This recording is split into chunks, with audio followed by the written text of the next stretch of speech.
अंत। विष्णु भगवान के भक्त ध्रुव के वंश की कथा। जब ध्रुव श्रीहरि लोक में प्रस्थान करने लगे तो वे अपने बड़े पुत्र को राज्य सौंप गए थे। उनके बड़े पुत्र का नाम कल्प था। काफी लोग उसे उत्कल भी कहते थे। उत्कल की सांसारिक सुखों और राज्य में कतई रुचि नहीं थी। वह विरक्त और समदर्शी था। उसे अपने और अन्य में कतई फर्क मालूम नहीं होता था। वह अपने ही भीतर सभी प्राणियों को देखता था। इसलिए उसने राज सिंहासन पर बैठना अस्वीकार कर दिया। जब ध्रुव के ज्येष्ठ पुत्र ने राज सिंहासन पर बैठना अस्वीकार कर दिया तो ध्रुव का कनिष्ठ पुत्र राज सिंहासन पर बैठा।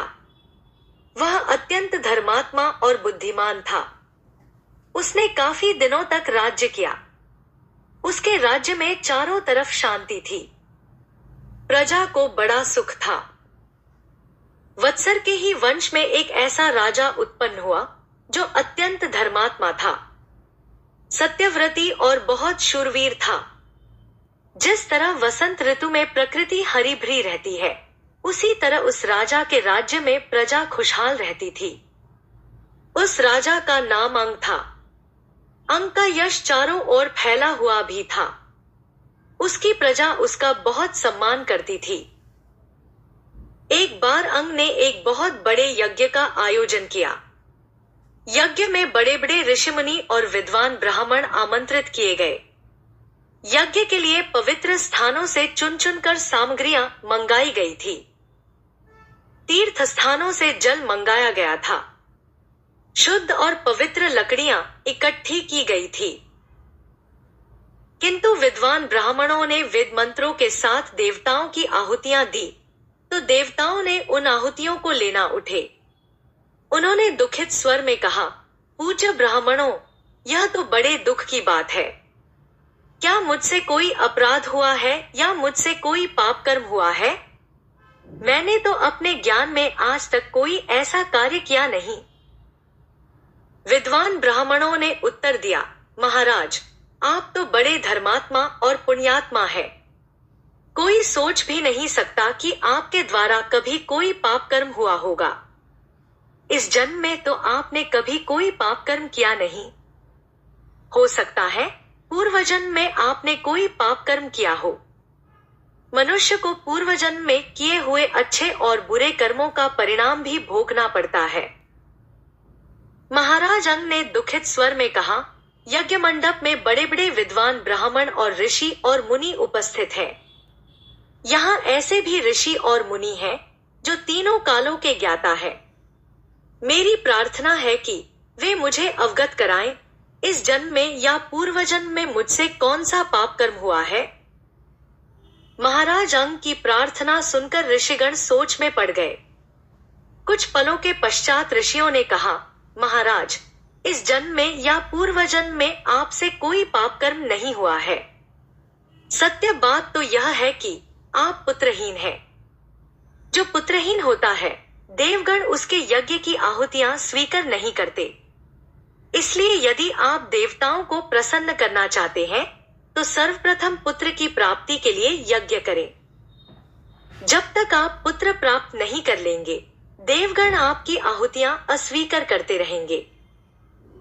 ऋषियों और मुनियों के परामर्श से महाराज अंग ने पुत्रेष्टि यज्ञ किया। यज्ञ कुंड में एक दिव्य पुरुष प्रकट हुआ जो अपने हाथों में खीर का कटोरा लिए हुए था।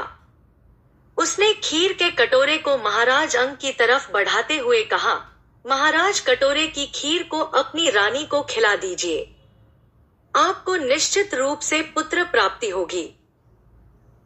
वह दिव्य पुरुष महाराजा अंग को खीर का कटोरा देकर अदृश्य हो गया। अंग की प्रसन्नता की सीमा नहीं थी। उन्होंने कटोरे की खीर को अपनी रानी को खिला दिया। रानी गर्भवती हुई। उन्होंने समय पर एक शिशु को जन्म दिया। ज्योतिषियों ने शिशु की कुंडली बनाकर उसके ग्रहों के अनुसार उसका नाम वेणु रखा। वेणु अर्थात बांस। जहां बांस पैदा होता है वहां अन्य पौधे पैदा नहीं होते। यूं भी कहा जा सकता है कि बांस दूसरे पौधों को नहीं उगने देता। बांसों की रगड़ से कभी कभी आग लग जाती है, तो सारे बांस अपनी ही आग में भस्म हो जाया करते हैं, दूसरों को भी जला देते हैं। वेन की कुंडली में भी इसी प्रकार के ग्रह पड़े थे। वेन शनैः शनैः बड़ा हुआ। वह जब बड़ा हुआ तो अंग के विपरीत मार्ग पर चलने लगा, जुआ खेलने लगा, मदिरा पीने लगा और पराई स्त्रियों की अस्मत लूटने लगा। उसके अत्याचारों से प्रजा कांप उठी। अंग के कानों में जब वेणु के बड़े कर्मों की बात सुनाई पड़ी तो वे अत्यंत दुखी हुए। उन्होंने वेण को समझाने की कोशिश की, मगर वह नहीं माना। उसकी जन्म कुंडली में तो ग्रह ही बुरे पड़े थे। अंग के बहुत समझाने पर भी जब वेण ने बुरे कर्मों को नहीं छोड़ा, वे बड़े दुखी हुए। वे सब कुछ त्याग कर तप करने के लिए वन में चले तो वे गए। मनुष्य का जब कोई बस नहीं चलता तो वह परमात्मा को छोड़कर और किसी का सहारा नहीं लेता। महाराज के चले जाने पर वेन राज सिंहासन पर बैठा। वह विलासी और अत्याचारी तो पहले से ही था। जब राज सिंहासन पर बैठा तो उसके बुरे विचारों में और वृद्धि हो गई। वह अपने को निरंकुश समझने लगा। उसने अपने राज्य में घोषणा करवा दी कि कोई भी मनुष्य यज्ञ न करे, पूजा पाठ न करे, भगवान का नाम न ले, ईश्वर का गुणगान न करे। जो मनुष्य ऐसा करेगा उसे दंडित किया जाएगा। प्रजाजनों को ईश्वर की जगह पर वेणु की ही पूजा करनी होगी। वेणु का ही यश गान करना होगा, क्योंकि वेणु ही भगवान है। वेणु की घोषणा ने संपूर्ण राज्य में हलचल उत्पन्न कर दी। लेकिन कोई कर क्या सकता था? उसके सैनिक और सिपाही राज्य में घर घर जाकर उसकी आज्ञा का पालन करवा रहे थे। जो मनुष्य उसके आदेश का उल्लंघन करता था उसे मौत के घाट उतार दिया जाता था, उसके घर को जला दिया जाता था। वेणु और उसके सिपाहियों के अत्याचारों से चारों ओर त्राहि मच गई। राज्य में रहने वाले ऋषि, मुनि और विद्वान ब्राह्मण चिंतित हो उठे। वे वेणु को समझाने के लिए उसकी सेवा में उपस्थित हुए। उन्होंने वेणु को समझाते हुए कहा, महाराज, आप जो कुछ कर रहे हैं वह आपके पूर्वजों के अनुरूप नहीं है। आपके पूर्वज मनु और ध्रुव प्रजा को संतान की तरह मानते थे।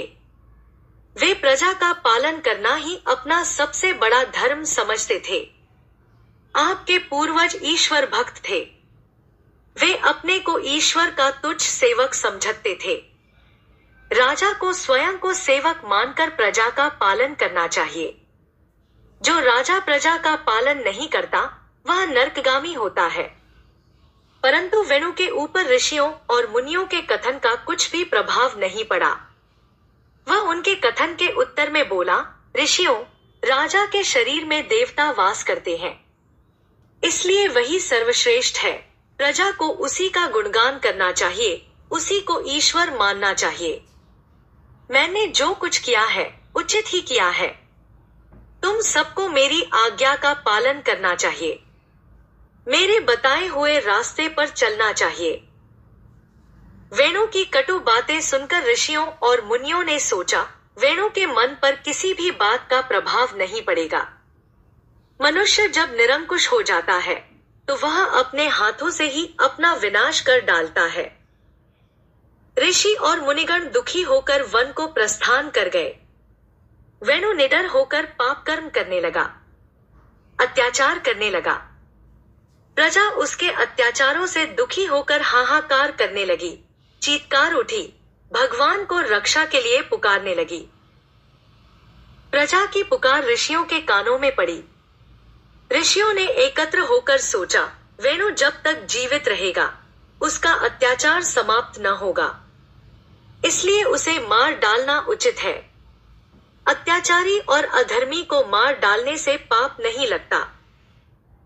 तब ऋषियों और मुनियों ने अपने मंत्रों की शक्ति से वेणु को मृत्यु के मुख में पहुंचा दिया। जो अत्याचार व अधर्म के मार्ग पर चलता है वह अंततः सज्जनों के हाथों से वेणु की तरह ही मारा जाता है।